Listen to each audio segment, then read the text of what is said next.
quería empezar contándoos un episodio que me ocurrió hace poco. Una amiga enfermera me dijo que entre sus pacientes había uno que era ucraniano. Así un día, mientras trabajaba, se acercó a él y le dijo: rezamos por todos vosotros y por vuestros queridos. Después, mirándome, me decía: en aquel momento pensé, ¿pero por qué me intereso por ellos? ¿Qué me ha hecho decirle esto a mi paciente? Cuando me propusieron introducir a Hannah Arendt, me hice la misma pregunta. ¿Por qué me interesa Hannah Arendt?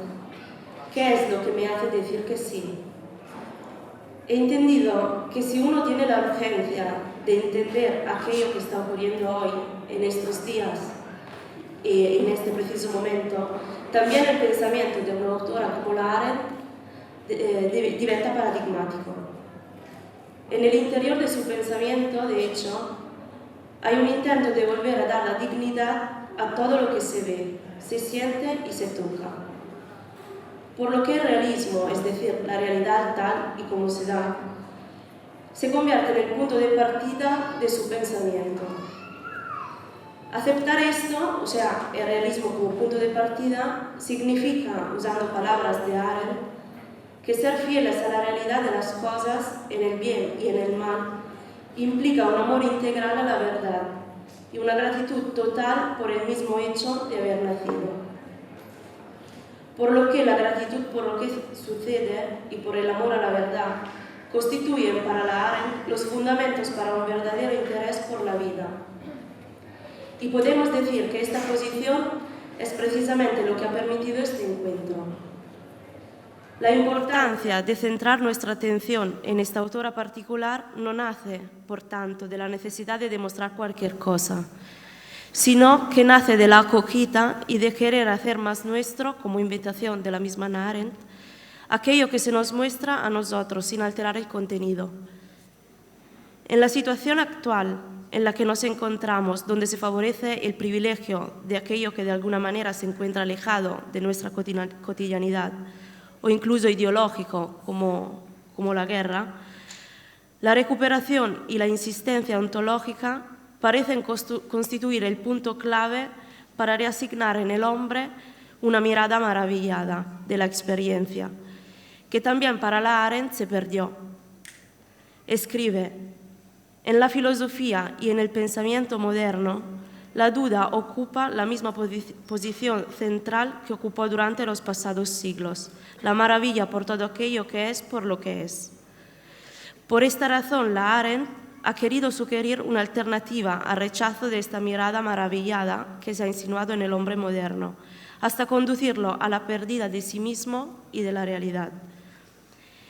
El nihilismo que caracteriza el hombre moderno y que de algún modo caracteriza todavía nuestro tiempo, ha conducido a la ilusión de querer construir una totalidad a partir de las solas fuerzas humanas, a aquello que la Arendt misma llama totalitarismo, que ya parecía definir como la consolación humana de la pérdida de la realidad.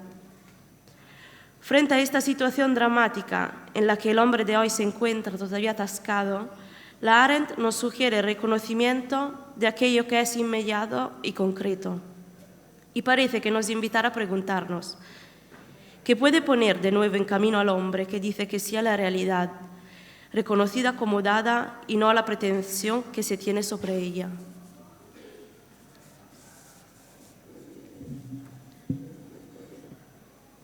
Muchas gracias, Hilaria. Yo creo que esto sitúa una autora que quizás para algunos es desconocida, al menos de un modo muy genérico, pero suficientemente para entender el título, ¿vale? El intento de las fuerzas humanas de hacer un mundo solo contando con el hombre y el punto de partida nuevo del realismo de la realidad como dada. Dicho esto, hemos invitado a hablar más largamente de este tema al profesor Josep Baqués. Por presentarlo mínimamente, Josep Baqués es doctor en Ciencias Polítiques, professor de la Universitat de Barcelona, cap d'estudis del grau de seguretat de l'Institut de Seguretat Pública de Catalunya, codirector del Màster de Prevenció de la Radicalització, etc. Jo el que destacaria és, a part de tot això, que és com jo el vaig conèixer, és que és un professor de l'antiga escola. Ve sense res, fa les classes amb el cap. Jo el vaig conèixer així parlant de Hannah Arendt, del Club Tocqueville, i a mi personalment m'encanta aquesta manera de fer les classes. Crec que els nanos han de poder veure que podem entendre la realitat i la podem fer nostra, no cal que repetim tot el dia. Sense més, té la paraula el professor Baqués, parlarà uns 30-40 minuts i després tenim un torn de preguntes. Sí, muchas gracias, buenos días. Voy a hacer en principio mi charla en castellano, luego en función de las preguntas, pues las que se planteen en catalán las contestaré en catalán y las de castellano en castellano. Bueno, tenemos que hablar de Hannah Arendt, pues una de las autoras que quizá más nos ha marcado en los últimos años, en toda la segunda mitad del siglo XX, y sobre todo específicamente el tema del totalitarismo, lo cual nos invita a hablar sobre todo de un libro titulado Los orígenes del totalitarismo, que ella escribe a finales de los años 40, después de la Segunda Guerra Mundial. Pero voy a hacer un preámbulo en el que intentaré dar otra visión rápida de lo que podría ser el totalitarismo a partir de un texto que ella escribe algunos años después, que se titula La condición humana, en 1963. Y en este texto Hannah Arendt busca, como han hecho otros filósofos a lo largo de la historia del pensamiento, algunas características que puedan distinguir al ser humano del resto de especies animales. Es un pequeño reto que no debería ser tan difícil, pero ha ocupado mucho espacio en la mente de los pensadores. Y hay muchas opciones. Aristóteles hablaba del son politikon y en tiempos recientes Burke habla del animal religioso, Kymlicka del animal cultural, Habermas del homo democraticus. Su perspectiva de las que he citado se parece más a la aristotélica y en la condición humana lo que dice que nos hace más auténticamente humanos es una actividad. Huye de la ontología en ese texto y en otros. La actividad de lexis y praxis. Pero si me dicen, ¿y esto qué es? Pues es lo que estamos haciendo nosotros aquí y ahora. Es reunirnos para hablar, para debatir, para discutir, incluso con un punto que va mucho más allá de la satisfacción de las meras necesidades, es parte de su apuesta. Algún autor hablaba de ella como que el individuo que define es el homo ludens, ¿no? Es decir, el placer de disfrutar del debate sobre cuestiones como las de la política. Pero eso no es el totalitarismo, eso diríamos es la receta en contra o es lo que sobrevive al totalitarismo. Porque antes ella nos ha dicho en el mismo libro La condición humana que hay otras formas de vivir que serían las que se corresponderían con el animal laborans, lo define así, o con el homo faber. El animal laborans sería este individuo que básicamente se dedica a comer, a reproducirse, a morir y a convertirse en estiércol, fundamentalmente lo planteo con sarcasmo desde este punto de vista. Y el homo faber, pues además de eso, homo faber es capaz de reconstruir o reformar el escenario exterior en el que opera. Podría ser el caso de un arquitecto o de un ingeniero, pero tampoco saborea lo que estamos saboreando aquí como lexis y praxis. Entonces, una forma de entender el totalitarismo también sería que el totalitarismo es aquella filosofía que nos condena a ser solo animal laborans y homo faber. Luego, igual, cuando hablemos de los totalitarismos podemos insistir en este aspecto. Vista esta definición a contraluz, a sensu contrario, podemos ir ya a la obra que nos ocupa fundamentalmente hoy, que son los orígenes del totalitarismo. Este es un libro muy interesante, de lectura muy recomendable, es un poco tocho, son 400 o 500 páginas, depende de la edición, dividido en 4 sublibros que tendrían vida propia. El primero se titula El antisemitismo, el segundo se titula El imperialismo y el tercero es el totalitarismo propiamente dicho. Y como os podéis imaginar, pues hay una crítica a cada uno de estos aspectos. Entonces creo que merece la pena dedicar algunos minutos a entender el problema para luego intentar plantear soluciones, incluso en el debate que surja a raíz de estos comentarios. Por ejemplo, el libro del antisemitismo lo plantea como una especie de avanzadilla de lo que luego será el totalitarismo. El antisemitismo pudo ser ese tipo de avanzadilla. Ella tiene una visión muy interesante del tema porque huye de tópicos. Muchas veces se ha conectado el antisemitismo con el auge del nacionalismo. El auge del nacionalismo es del siglo XIX, el nacionalismo Volksgeist, romántico, y los judíos anacionales que quedarían atrás. Ella considera que esto es falso. A mí, de las cosas que más me gustan de Hannah Arendt es que rompe tópicos constantemente, y ella nos recuerda que el siglo XIX es un siglo dorado de los judíos en Europa, especialmente, porque están muy integrados en los quehaceres de los estados. Es verdad que más por el Estado que por la nación, ¿no? No solo como banqueros, sino también como diplomáticos, ¿eh? Los estados los emplean mucho, tienen mucho prestigio los judíos, e incluso llegan a ocupar cargos nobiliarios en estos estados, fundamentalmente baronías y demás. Entonces ella dice que el antisemitismo es un fenómeno que por una parte es muy anterior en el tiempo. Hay algún tic ahí, comenta que el cristianismo también ha tenido, o hemos tenido, me puedo meter, aunque sea como intelectual colectivo, ¿no?, momentos duros con los judíos, pero ella rompe muchos tópicos. Ella también dice, por ejemplo, que hay cristianos como Joseph de Maistre, que en su día fue considerado pues, como el líder de la corriente contrarrevolucionaria, que defiende a los judíos en 1821, ¿no?, las veladas de San Petersburgo. Yo creo que los defiende también un poco tácticamente porque los habían atacado mucho los jacobinos. Entonces, Hannah Arendt indirectamente lo que está diciendo es, ojo, porque los jacobinos, que eran lo más plus de la democracia y de la progresía, los rusonianos, el contrato social, en el 18 eran profundamente antisemitas, ¿no? Y igualmente señala personajes que podríamos considerar como de extrema izquierda con profundo antisemitismo. También cita a Charles Fourier, por ejemplo, que es el teórico de los falansterios, citado por Marx como socialista científico. Cita a Toussenel, que es la mano izquierda de Blanqui, que es el Lenin francés, mediados del 19.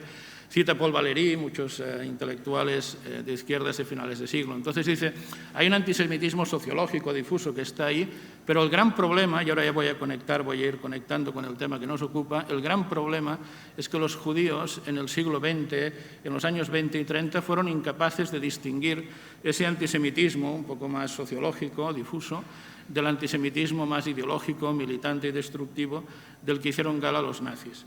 Y Hannah Arendt dice que ese antisemitismo nazi era un antisemitismo anticristiano. Es muy interesante esta expresión, luego le podemos dar alguna vuelta más, porque podemos hablar de Hannah Arendt, podemos hablar de los nazis o de lo que queráis. Precisamente como no hace falta leer, pues no hay problema para referirnos a cualquier texto de Hitler, de Rosenberg o de lo que haga falta. Muy bien. La cuestión que ella plantea es que el antisemitismo empieza a dar pistas de lo que luego será el totalitarismo. ¿Por qué motivo? Aparece por vez primera en su texto, en ese primer libro, el concepto de populacho. Esto es muy importante, es una palabra suya.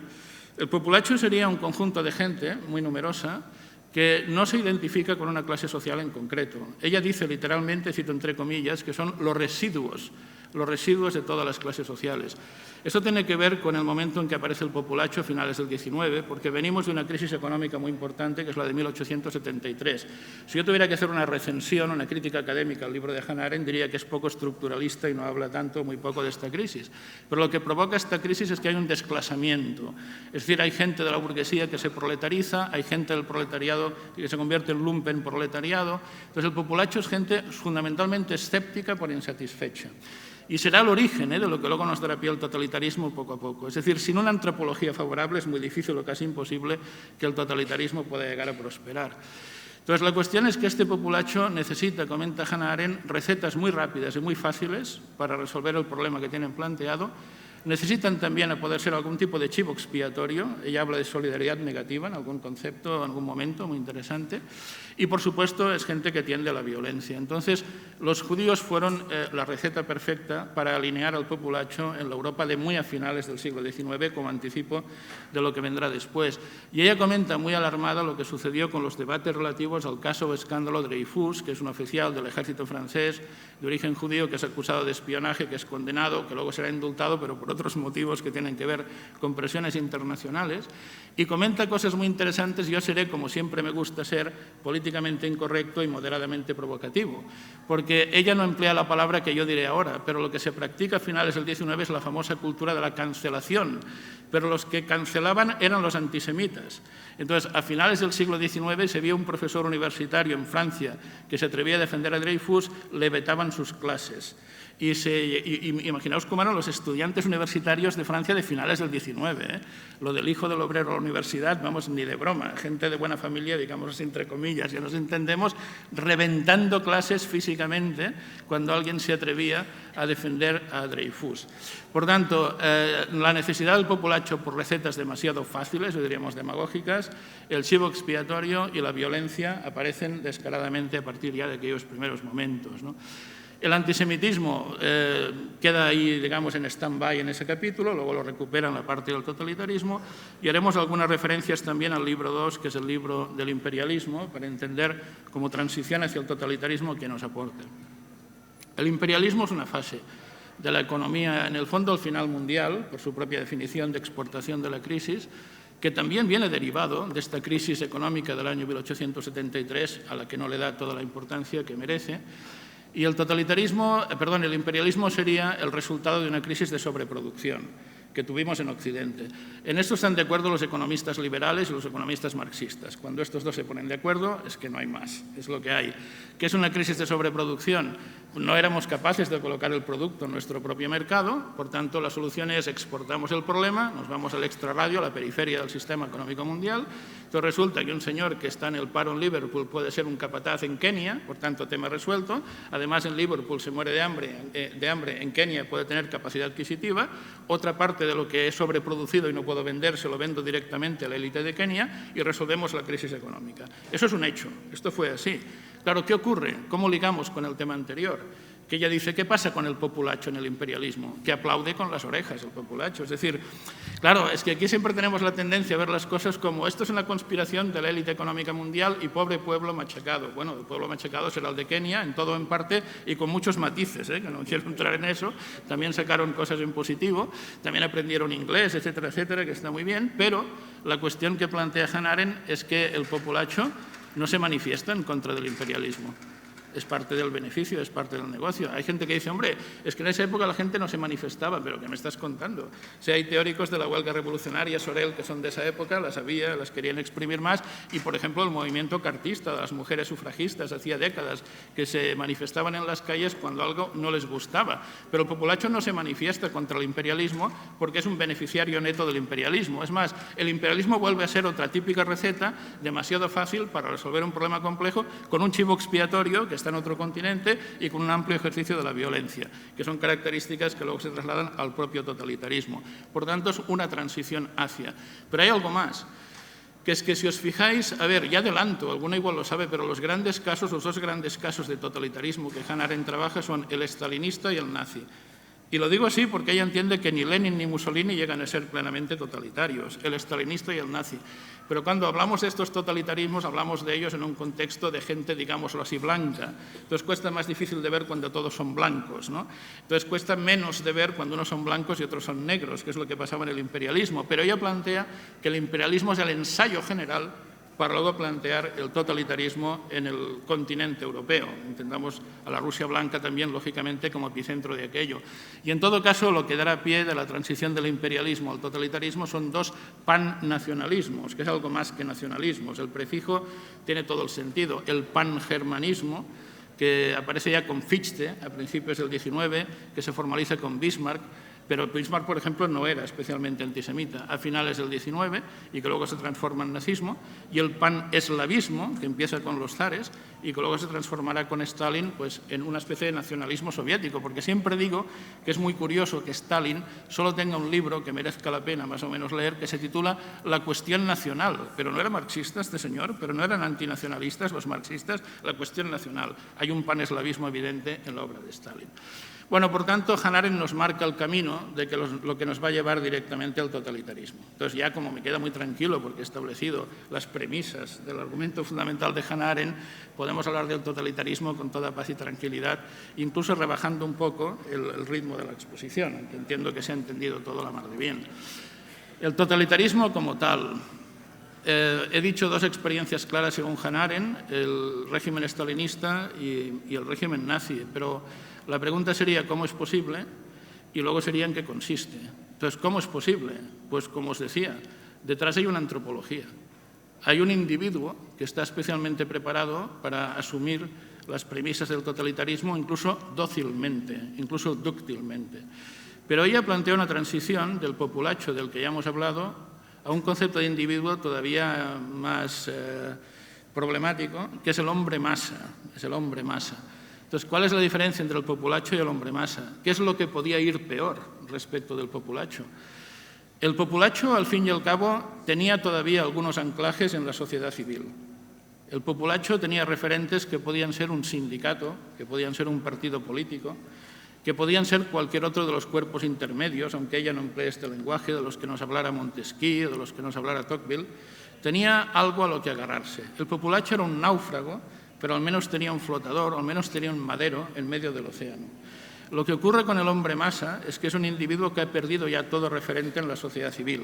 Es un náufrago a la deriva sin nada a lo que agarrarse y, por tanto, se ve a sí mismo como condenado a hundirse en el océano. Aunque sean millones, se hundirán millones, pero no hay referentes que los puedan auxiliar. Claro, ella dice que esto marca un estado de ánimo muy peligroso para el hombre masa, porque ya no es un tema de escepticismo. Primero, es un tema de que está absolutamente atomizado, por tanto, no hay ningún tipo de cemento social o de cohesión social, y esa atomización le lleva a la desesperación. Y la desesperación le lleva al fanatismo y le lleva a agarrarse a un clavo ardiendo que acabará siendo ese movimiento totalitario que ahora diremos qué características tiene. Claro, la cuestión es que ella plantea que sin hombre masa, ya venimos del populacho, lo mejor es no caer en el tema del populacho, pero si no se da la transición definitiva al hombre masa, el totalitarismo no podrá consolidarse. Por tanto, necesita que el ser humano sea de esta manera. Entonces, ella dice que las dos experiencias históricas que yo he citado operan de forma diferente en sus ritmos y en su formato, aunque el objetivo final sea el mismo, porque en el caso de la Alemania nazi, el hombre masa aparece de manera prácticamente espontánea debido a la situación socioeconómica de Alemania después de la Primera Guerra Mundial, que paso a resumir muy rápidamente, porque eso también es bastante desconocido, pero en 1918, 1919, 1920, en Alemania la gente se moría de hambre. Alemania es lo que hoy definiríamos como un Estado fallido, no hay instituciones públicas que sostengan nada. Alemania está asaltada por la lógica bolchevique soviética que intenta plantear soviets en ese país. Hay algo que la gente no sabe, pero Hitler fue miembro de un soviet. A conciencia, en abril de 1919, Hitler es elegido por los representantes de los trabajadores y soldados de un soviet en Baviera como delegado suyo. Era una especie de comisario político de un soviet que además se integraba en la autoproclamada República Socialista Soviética de Baviera, que ofreció lealtad a la Unión Soviética. ¿Por qué la gente no sabe esto? Porque dura un mes. En mayo de 1919 las fuerzas de Weimar reprimen violentamente el soviet, detienen a Hitler, él dice, hombre, sí, soy de izquierdas, pero no era bolchevique, en realidad era socialdemócrata, son los represores, siempre tuvo cierta inteligencia emocional, y en julio dice que tampoco socialdemócrata porque ve el Tratado de Versalles y no le convence y funda el partido nazi. Claro, pero a lo que me interesa es que lo que había eran soviets por una parte, estaban los cuerpos libres alemanes por otra, que eran señores feudales del siglo XX que aprovechaban los residuos del ejército alemán derrotado en la Primera Guerra Mundial para hacer cada cual la guerra por su cuenta por zonas en Alemania, y un gobierno que no daba abasto. Alemania es invadida en el año 1923 con el beneplácito de la Sociedad de Naciones, que hoy sería la ONU, por Francia y por Bélgica, toda la cuenca del Ruhr, que es la zona más industrializada, para que Alemania pague unas indemnizaciones que no podía pagar porque no podían comer. Esto es Alemania. Entonces, en Alemania aparece el hombre masa porque es incapaz de resistir lo que se le vino encima en aquellos años y se rompe en mil pedazos la sociedad civil, que es lo que podía impedirlo. Pero claro, en la Unión Soviética no fue así. En la Unión Soviética había atisbos de sociedad civil, habría populacho, y Lenin no logra desarrollar un espacio en que se generen hombres masa. Porque Lenin no puede aplicar el programa marxista, porque en teoría dicen las crónicas que vence la revolución en octubre del 17, pero no es verdad, hay una guerra civil de 3 años y luego viene la nueva política económica. Entonces, cuando Lenin muere en enero de 1924, en la Unión Soviética tenemos propiedad privada de la tierra, los famosos kulaks, tenemos propiedad privada en la ciudad, empresas de hasta 12 trabajadores, todo por ley. Yo no hablo de mercado negro, hablo de mercado blanco. Y tenemos sindicatos libres cuando Lenin muere. Entonces, Stalin lo que va a hacer es construir artificialmente lo que la propia evolución social no ha logrado por sí misma. Aprovechando el Estado, va a construir el hombre masa.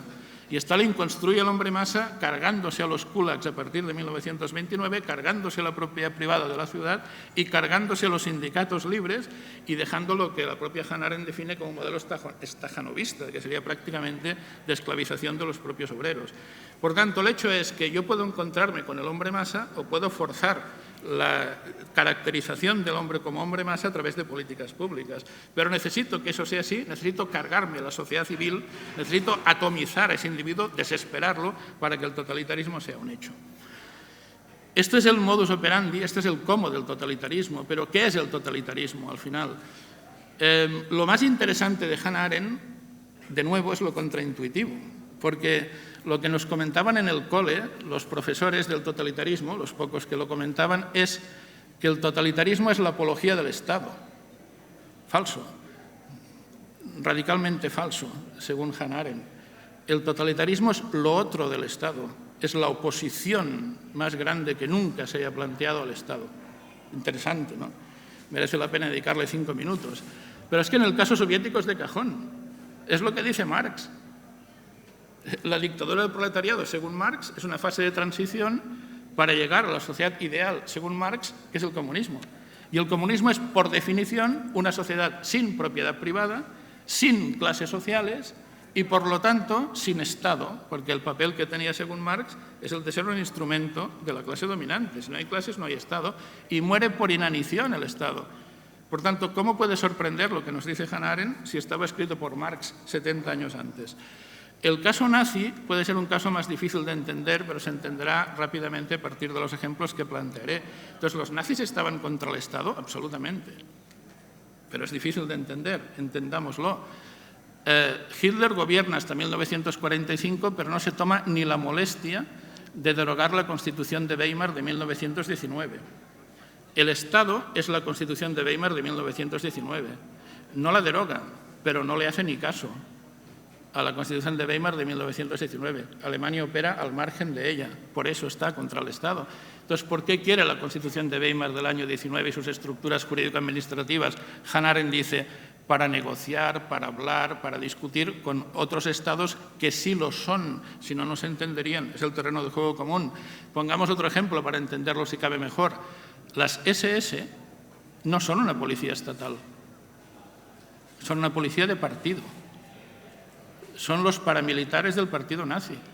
Es como si ahora un partido político X, el que sea, de los que tenemos en España o en el país que sea, monta una policía de partido y el día que el partido llega al poder, dicen, esta policía ahora hará las funciones de la policía del Estado. Pero ¿hasta qué punto las hará?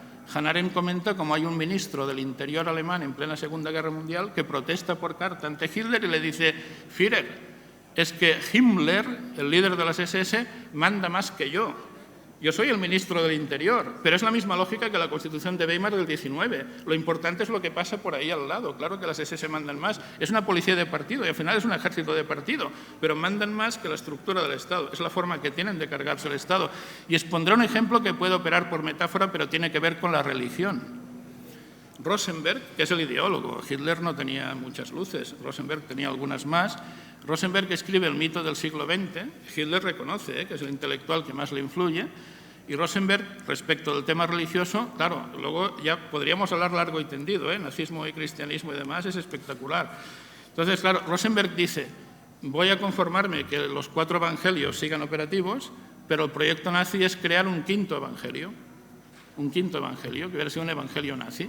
Pero, ¿qué hubiera hecho? Permitidme la metáfora jurídica. ¿Derogar los 4 evangelios anteriores? No. Era como la Constitución de Weimar del 19 o era como las policías del Ministerio del Interior. Ahí hubieran quedado, pero lo que valdría es el quinto evangelio. Pues haría con la religión lo mismo que ya estaba haciendo con el Estado. Entonces, es un proyecto, el totalitario, que pasa por encima del Estado, que quiere destruir al Estado. Esa intuición de Hannah Arendt es la más brillante de todo su libro, desde el punto de vista, claro, con mi sesgo de profesor de ciencia política. Es la más interesante.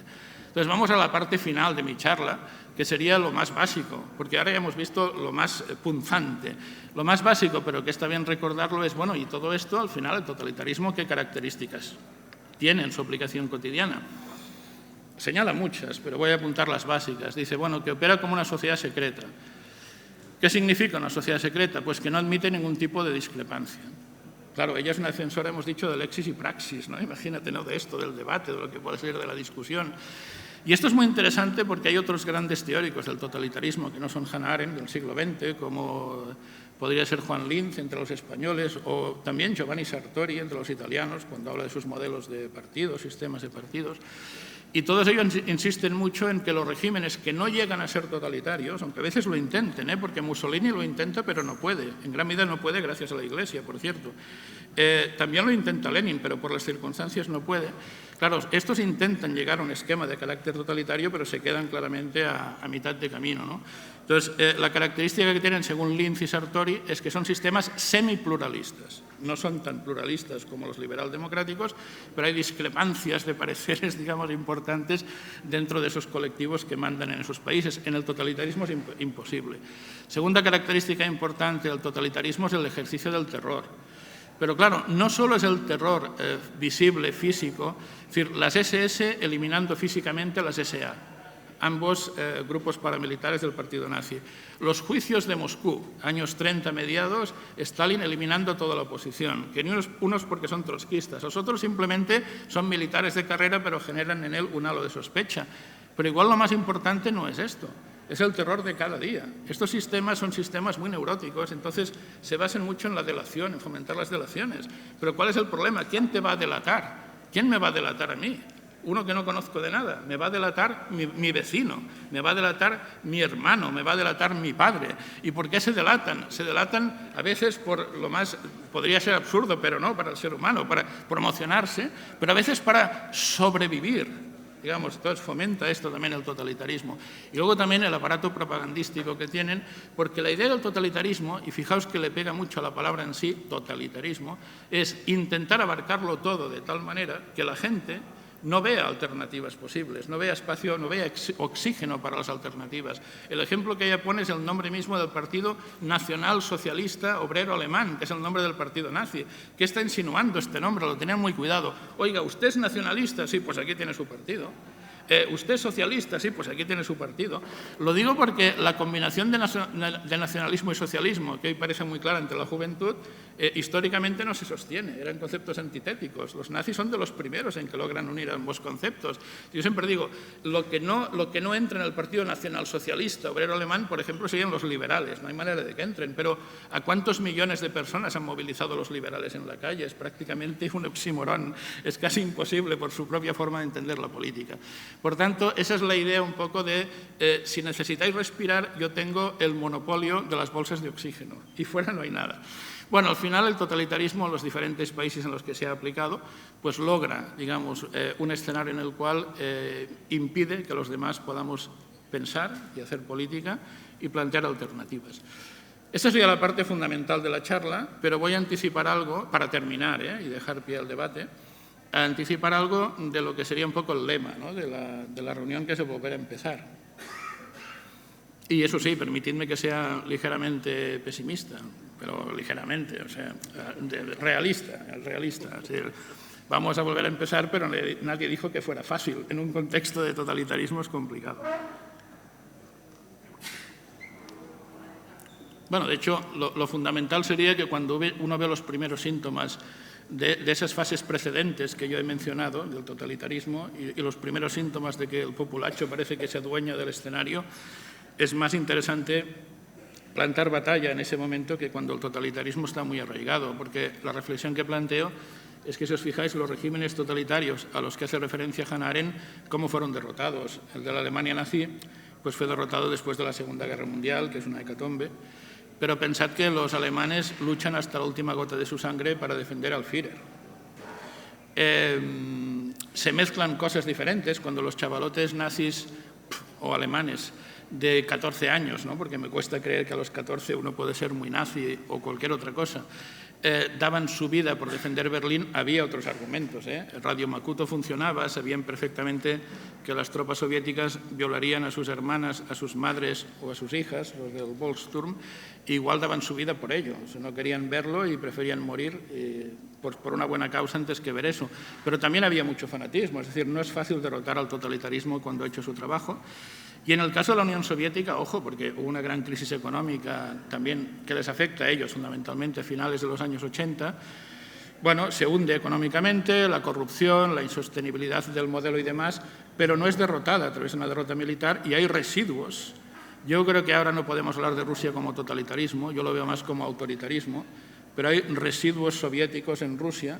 Ya sé que ayudáis mucho a Ucrania y me parece muy bien, pero también los hay en Ucrania, residuos soviéticos en cuanto a su mentalidad. Por tanto, no ha habido una derrota militar y está costando desarraigar eso. Y en el caso de China, que no cita tanto Hannah Arendt, pero China sería el ejemplo más acabado de totalitarismo en la actualidad. Y no sabéis hasta qué punto. Igual algunos sí lo sabéis, pero yo os podría contar experiencias con estudiantes de máster chinos y chinas y lo que me han contado, cómo procesan y sobre todo cómo no procesan la realidad, es absolutamente impresionante y ya con gente con nivel universitario. Por tanto, no es necesariamente fácil.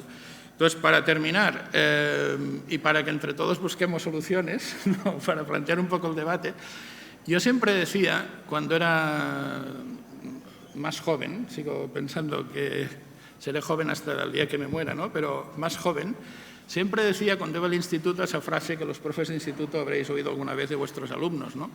Yo decía, seguramente yo no podré cambiar el mundo, pero al menos intentaré que el mundo no me cambie a mí. Siempre decía eso. El problema que tengo es que ahora que he pasado la frontera de los 50 tacos, sigo diciendo esa frase, al menos que el mundo no me cambie a mí. Es decir, yo creo que la primera necesidad, no es una condición suficiente, pero sí necesaria, para enfrentarse al totalitarismo es tener resiliencia frente a las modas, frente a los tsunamis que puedan llegarnos en cuanto a costumbres y demás, porque muchas veces suelen ser un síntoma de que aparecen esas lógicas totalitarias en nuestras vidas y en nuestra sociedad. Pero también digo, y esta es la novedad respecto a lo que pensaba con 16 o lo que pienso ahora, que solos es muy difícil que logremos nada más que eso, ¿no?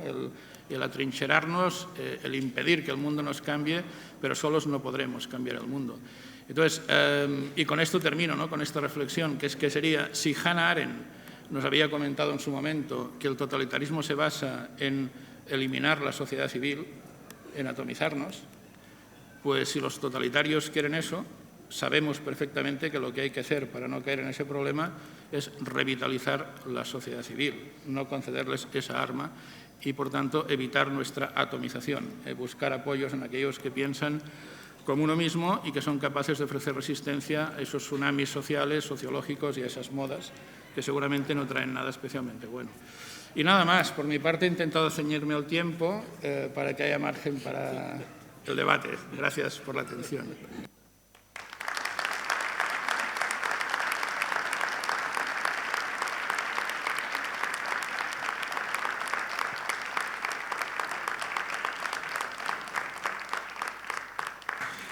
Bueno, déu-n'hi-do.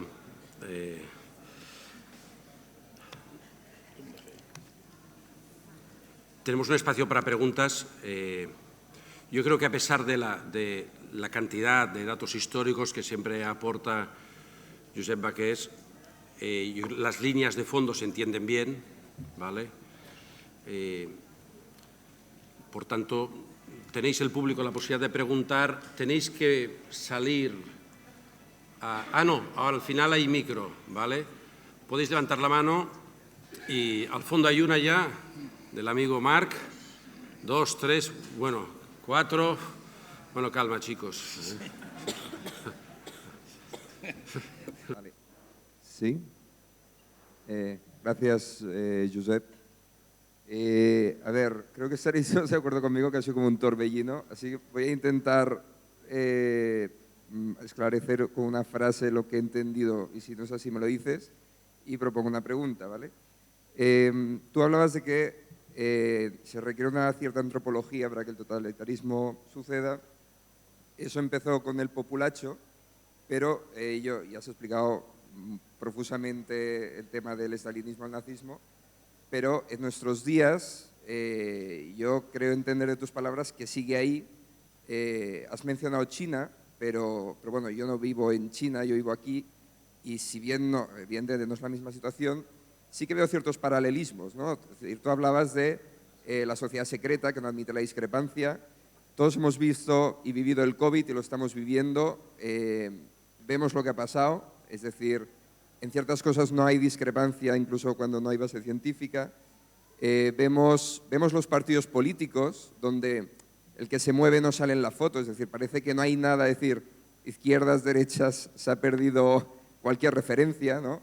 Tú también hablabas de eso, ¿no? ¿Eres nacionalista? Somos nosotros. ¿Eres socialista? También, ¿no? Es decir, como el chiste, ¿no?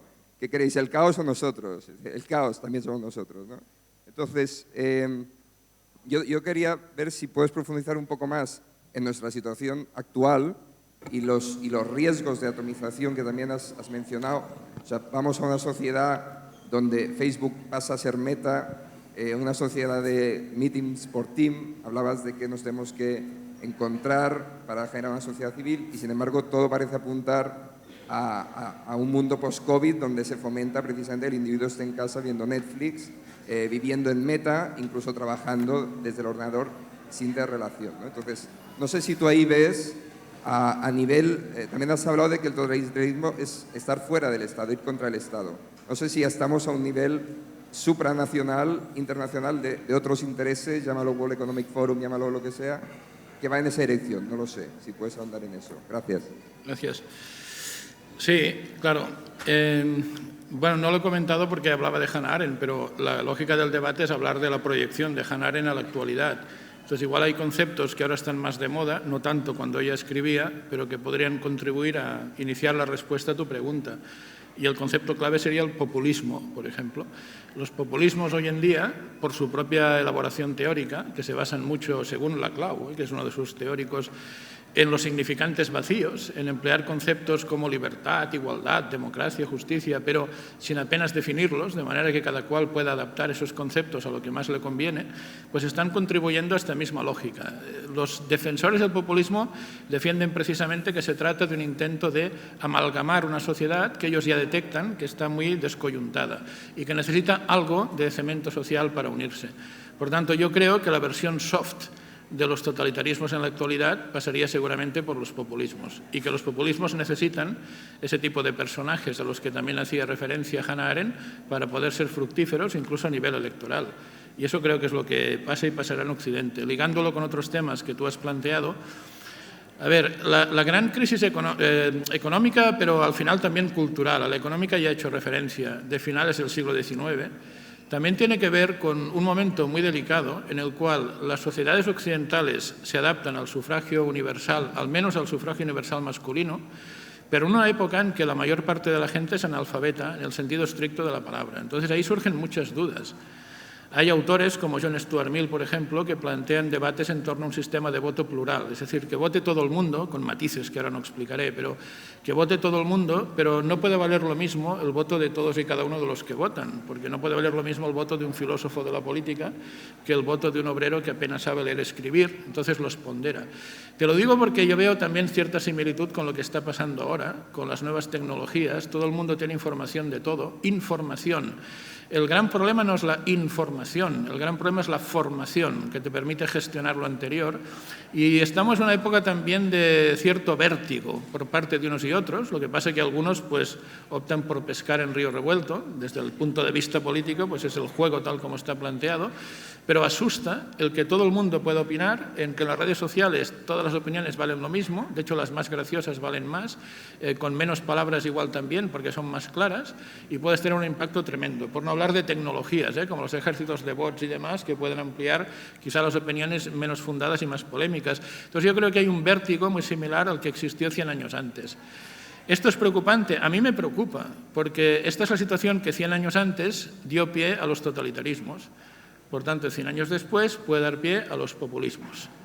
Y frente a eso, algunos lo que defendemos, seguramente sin mucho éxito, porque somos uno, lo que decíamos, ¿no? O algunos, pocos, pero yo soy mucho más partidario de que las viejas ideologías, que al menos son cuerpos internamente coherentes, que ofrecen un producto que tiene cierta lógica y que sobre todo puedes discutir y puedes cuestionar de manera argumental, pues recuperen su papel. Yo prefiero eso a lógicas en las cuales todo se diluya y sea imposible fijar criterios y cualquiera con 4 ideas elementales, quizá contraproducentes, puede llevarse el gato al agua. Ese es el quid de la cuestión. Totalitarismo en el siglo XX, los populismos en el siglo XXI, esa es la cuestión. Y, por cierto, es verdad lo que planteas también de que al final los mensajes de muchos partidos políticos, me da igual que sean de izquierdas o de derechas, tienden a diluirse en clave populista. O sea, cada vez más emplean ellos mismos significantes vacíos. Libertad, pero oiga, defíneme usted qué entiende por libertad. Igualdad, pero defíneme usted. Igualdad de resultados, de oportunidades, de resultados hasta qué punto. Con la libertad lo mismo. Libertad negativa, positiva. Bueno, en ciencia política ya sabes, ¿no? Libertad de conciencia, libertad de participación política, libertad como poder, libertad para. Defíname usted qué entiende por libertad. Eso es lo que no hacen, eso es lo que hay que exigir a los políticos. Así empezó todo, como decía aquel, ¿no? Los años 20 y 30. Así empezó todo en el totalitarismo, así está empezando en el populismo. Falta criterio, falta ir a los principios, falta definir bien las cosas y falta que la gente también presione a los decisores para que esto sea así. Pero lo último es tanto más difícil que lo primero, me temo. Formación, formación, formación. Esa es la clave. Formación.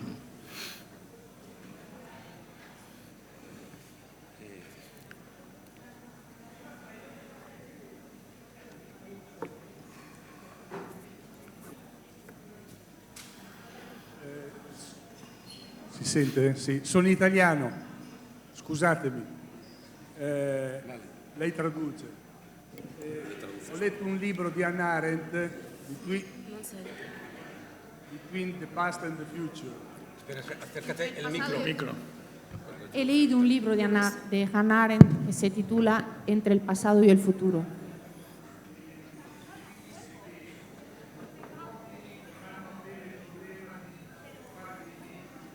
Y dice que los hombres no tienen simplemente el problema de hacer hijos.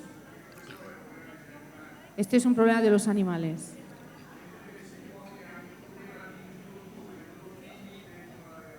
Dice que los hombres tienen el problema de introducir a los hijos a la realidad.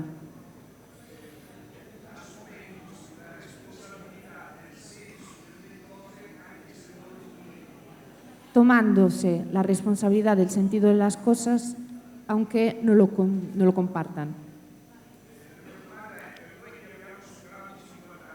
Mi pregunta es, para nosotros que ya hemos pasado los 50, tenemos una responsabilidad en nuestros hombros de formación, no de información.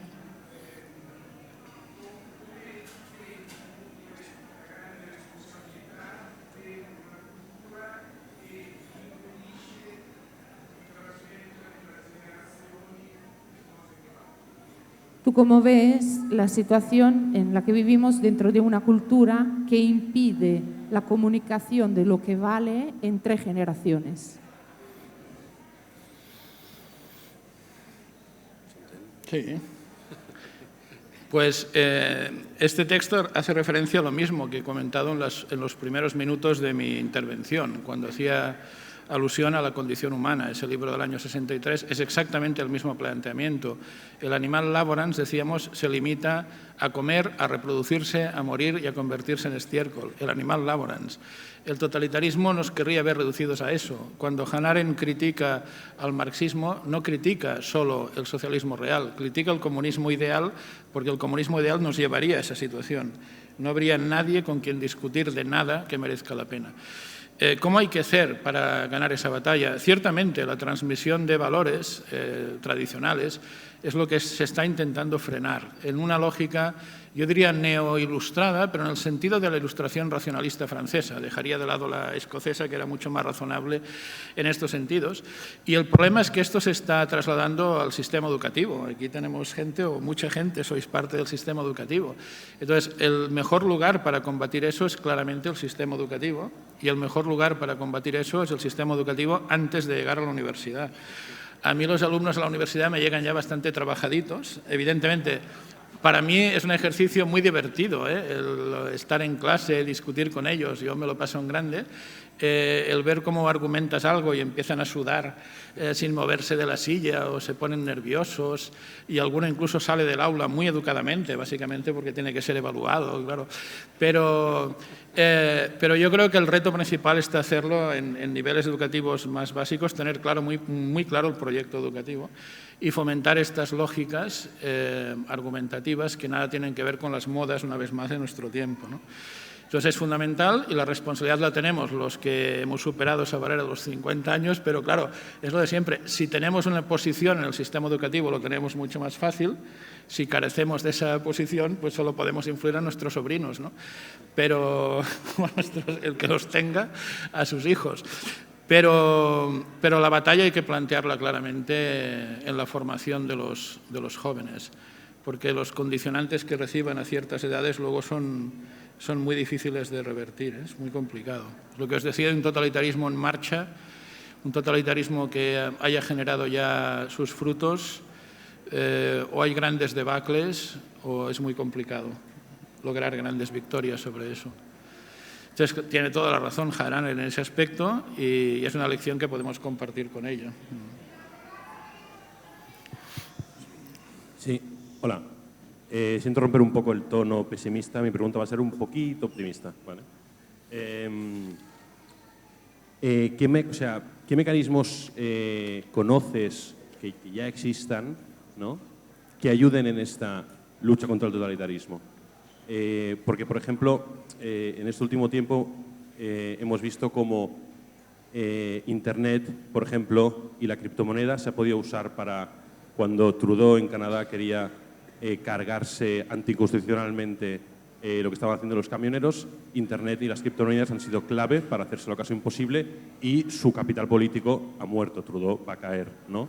Starlink, por ejemplo, ha permitido que muchos ucranianos pues enseñen la realidad de lo que está pasando, ¿no? O sea, yo veo que ya hay mecanismos para prevenir el totalitarismo. ¿Cuáles conoces tú y, por tanto, que ya existen, que deberíamos potenciar? No hay nada que podamos inventar aquí y ahora. Yo lo diré por segunda vez y no insistiré en ello, pero en el tema de la guerra de Ucrania la manipulación informativa es mutua. Manipula Rusia y manipula Ucrania. Pero dicho esto, y cierro paréntesis, Internet es un instrumento, es una plataforma, es un arma. Podemos aplicar un poco lo del derecho romano, quien calla otorga. Si Internet es un terreno para plantear una batalla de contenidos, pues hay que aprovecharlo para meter los propios contenidos. Pero a mí me preocupa no tanto la plataforma en sí, que se puede utilizar de muchas maneras, sino qué instrumento dentro de Internet. El gran problema de esto es que muchos de los instrumentos que están allí van al mensaje corto, van al mensaje fácil, mensaje corto, fácil, que llega a personas que no están formadas. Entonces, por eso insisto mucho en ello. Yo, como académico, puedo disfrutar mucho más discutiendo con un estalinista, aunque no tenga nada, digamos, en común con él, si está formado, si no tengo el menor interés, que discutiendo con un cristiano que piense como yo y que no tenga ninguna formación. Y será muy aburrido y ni le podré aportar lo suficiente, ni, por supuesto, aportará nada. Por eso insisto mucho en que la batalla seguro que hay que plantearla en Internet, pero cuidado también en Internet, pero cuidado con la pastillita cortita de mensajes que al final acaban siendo demagógicos y que te malinterpretan y con razón, ¿no? Entonces, yo creo que una posibilidad interesante es buscar una vía intermedia. Algunos profesores de universidad lo hemos hecho para otros temas, porque no solo me dedico a los temas de pensamiento político. Es decir, lo de Ucrania y Rusia también lo sigo porque me dedico también a temas de defensa, a temas de seguridad. Bueno, pues un grupo de profesores, pues tenemos una página web y a partir de ahí pues podemos meter mensajes más contundentes, no mensajes de 70 palabras, sino de 1.500 o de 6.000. Y en función del tipo de mensaje metiendo bibliografía. Y tenemos 20.000 visitas cada mes, pero ojalá sean 100.000 otro día. Y entonces llegamos a gente, pues desde un punto de vista cristiano hay que hacer cosas similares y diseñar un tipo de producto que por una parte sea muy didáctico y por otra parte tenga mucho fundamento.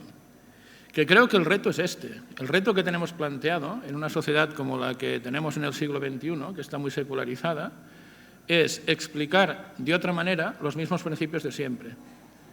Y pensarlos no solo para nuestro propio público, que es lo que quizá no hemos entendido bien a veces, aunque también hay que pensar en nuestro propio público, sino pensando, y además es un ejercicio que puedo practicar en dosis limitadas como profesor, pero puedes dejar ir alguna aspirina, pues dialogar sobre lo nuestro con relación o con ateos militantes, por ejemplo, ¿no?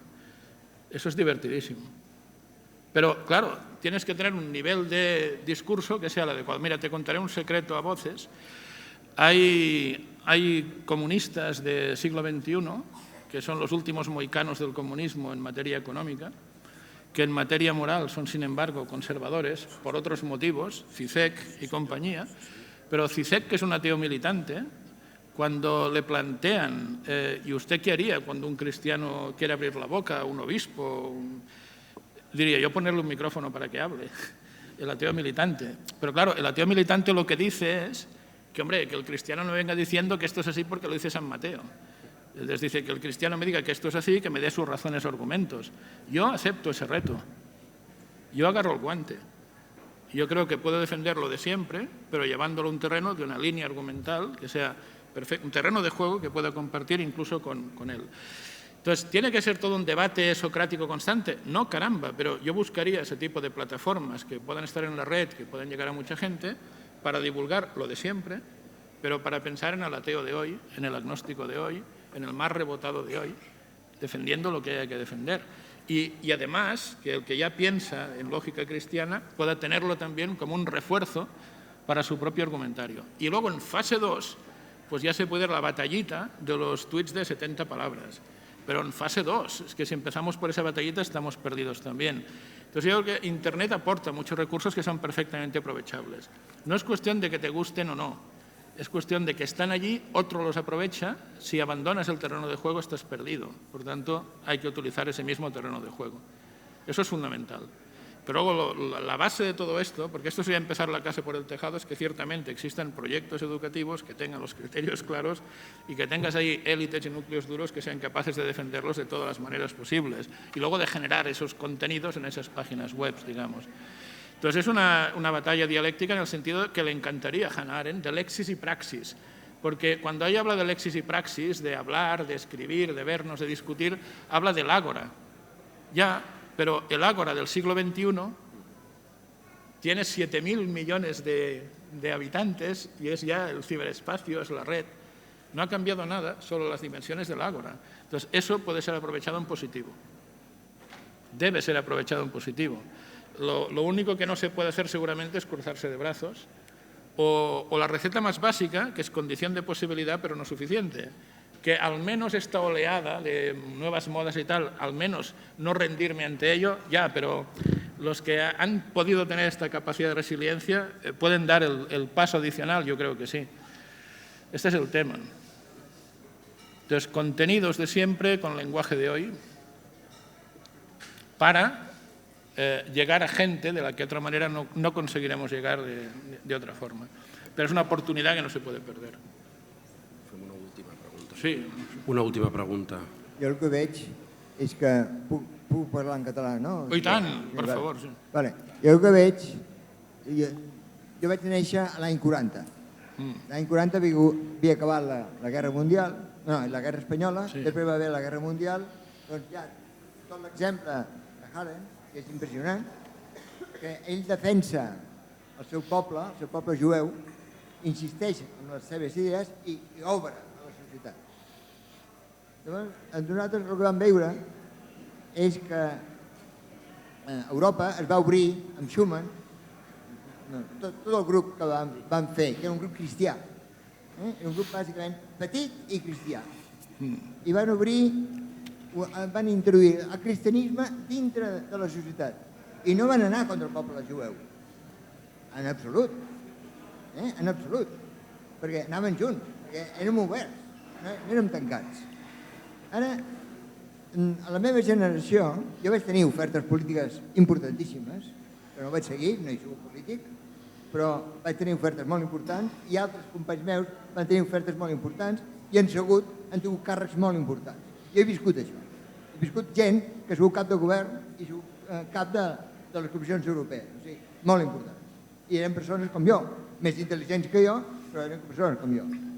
És dir, aquesta Europa actual van iniciar els cristians i en favor els jueus amb mentalitat com Hannah, que és excepcional, amb aquesta obertura de... Sí, no tancats, amb obertura. Ara jo em trobo que els joves actuals, els que tenen entre 20 i 35 anys, no volen entrar a la política. Els que valen no volen entrar a la política. I jo l'altre dia, el diumenge, vaig anar a missa a Sant Ramon de Penyafort i em vau donar un paperet d'això, per això he vingut aquí. Per això he vingut. I llavors, esclar, jo em trobo, jo soc d'un partit polític. No soc res amb un partit polític, no soc res, però un partit demòcrata cristià de tota la vida. I els joves no volen venir.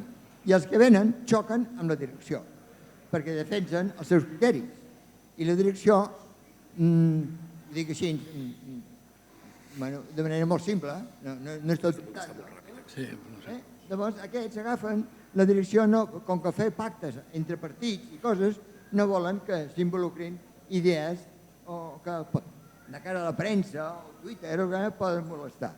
Jo el que vull és l'idea d'Arendt, que és tossuda, segueix, amògara, obert, això és el que vull. Jo vull joves cristians, que ara que es Pentecosten, aviam si hi ha joves, tal com penso,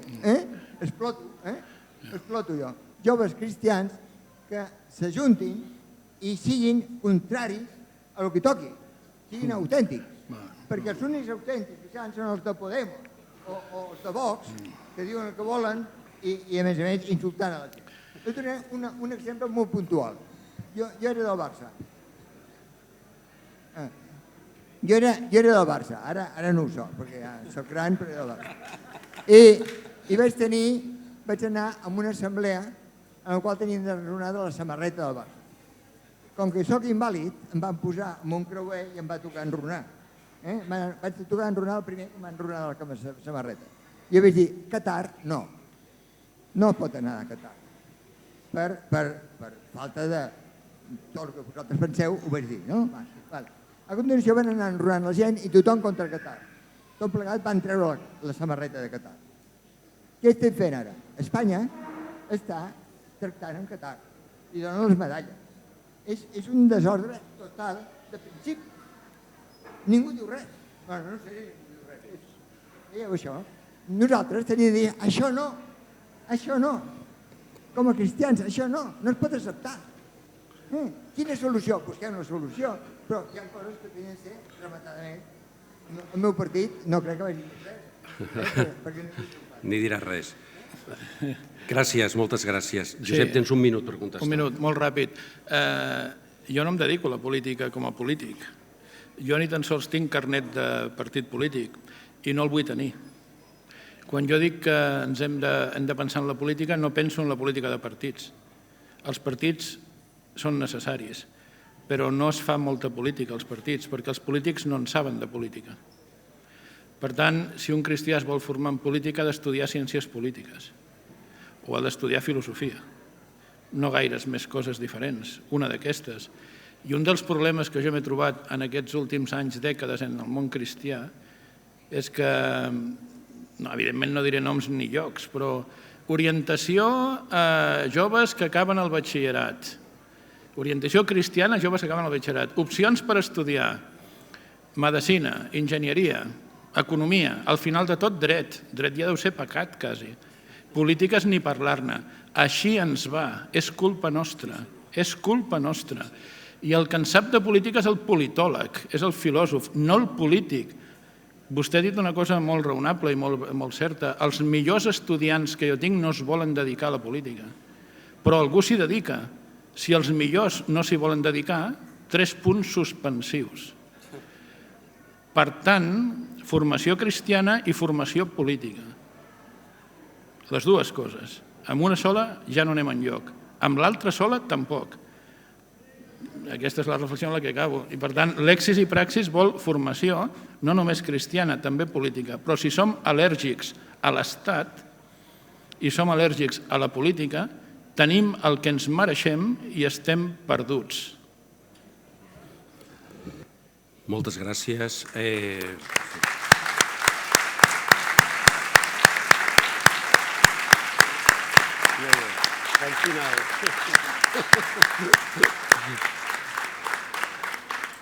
Moltes gràcies al professor Baqués per totes les coses que ha dit. No faré cap síntesi, només recupero dues idees, perquè és absurd voler fer una síntesi d'això i a més estem fora de temps ja.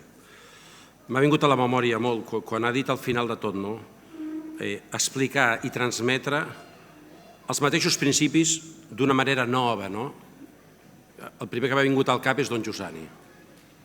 Quina genialitat va tenir Don Giussani de transmetre en un món que ja no era catòlic la fe amb un llenguatge nou que no alterava en absolut el contingut. Primera cosa. I la segona, que ha sortit en les preguntes, i el professor Baqués ho ha dit molt clar, ella ho ha dit a la seva manera, recuperar la societat civil, però un gran amic nostre que acaba de tornar a Espanya fa poc deia fa molts anys: hay que hacer y crear lugares donde los hombres se puedan encontrar. Això és el punt Barcelona també, a part de tot el que ha dit ell, de les possibilitats de família, escola, etc. El punt vol ser un lloc on gent coneguda, desconeguda, d'una ideologia o d'una altra es pugui trobar i encetar un diàleg.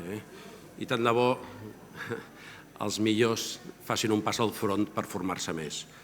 Passo als avisos, que estem fora de temps. Primer avís. El següent acte comença a les 12:30 amb el títol Atravesando una pandèmia, sufrimiento, final o camino. Segon punt. Donar l'agraïment a tots els voluntaris, persones que fan possible tots aquests actes, des d'organització o qualsevol altra cosa, aportació econòmica, etc. Hi ha un visum per ajudar i contribuir al punt Barcelona, que és el 05079. Des del punt d'informació, qualsevol persona que vulgui més detall per contribuir ho pot fer. I després també des del punt de venda m'han recordat, si algú s'anima, que hi ha un munt de llibres a la venda, entre ells algunes obres importants de Hannah Arendt. Moltes gràcies a tots.